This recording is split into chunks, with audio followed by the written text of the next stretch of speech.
আসসালামু আলাইকুম এভরিওয়ান। আজ আপনাদের সাথে ইউনিক একটি কাঁঠালের বিচি ভর্তার রেসিপি শেয়ার করব। আশা করছি ভর্তাটি আপনাদের কাছে ভালো লাগবে। তো চলুন রেসিপিটি শুরু করা যাক।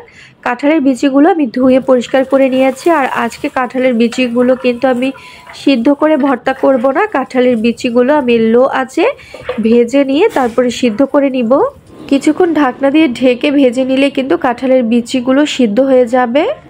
তো দেখুন কাঁঠালের বিচিগুলো কিন্তু উপর থেকে দেখেই বোঝা যাচ্ছে যে অনেকটা সিদ্ধ হয়ে গেছে আর ভাজাও হয়ে গেছে। তো দেখুন একটা টেস্ট করে দেখছে। কাঁঠালের বিচিগুলো কিন্তু সিদ্ধ হয়ে গেছে, দেখেই তো বুঝতে পারছেন। যখন কাঁঠালের বিচিগুলো ভাজা হয়ে যাবে এখন আমি একটি বাটিতে তুলে নিচ্ছি। এখন একই কড়াইতে আমি 2 টেবিল চামচ পরিমাণ সয়াবিন তেল দিয়ে দিলাম। দিয়ে দিচ্ছি একটি পেঁয়াজ কুচি, দিয়ে দিচ্ছি 3-4টি রসুন, দিয়ে দিচ্ছি 2টি কাঁচা মরিচ। এখানে আমি শুকনো মরিচও ব্যবহার করব, তাই কাঁচা মরিচ 2টি দিয়ে দিলাম। ঝাল যে যার পছন্দ অনুযায়ী অ্যাড করে দেবেন। পেঁয়াজ আর রসুনগুলো যখন একটু গোল্ডেন কালার হয়ে আসবে তখন অ্যাড করে দেব কিছু চিংড়ি মাছ। চিংড়ি মাছ ভেজে নিতে কিন্তু খুব বেশি সময় লাগবে না, একদম অল্প সময় নিয়ে চিংড়ি মাছ ভেজে নিতে হবে পেঁয়াজ মরিচের সাথে। আর কাঁঠালের বিচির মধ্যে চিংড়ি মাছ দিয়ে এভাবে ভর্তা করলে কিন্তু কাঁঠালের বিচি ভর্তার স্বাদটাই বদলে যাবে।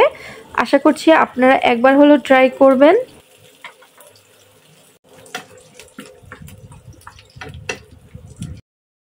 এখন সব কিছু একসাথে ব্লেন্ডারের মধ্যে দিয়ে আমি ভর্তা করে নিচ্ছি। দেখুন কাঁঠালের বিচির ভর্তাটা কি সুন্দর হয়েছে।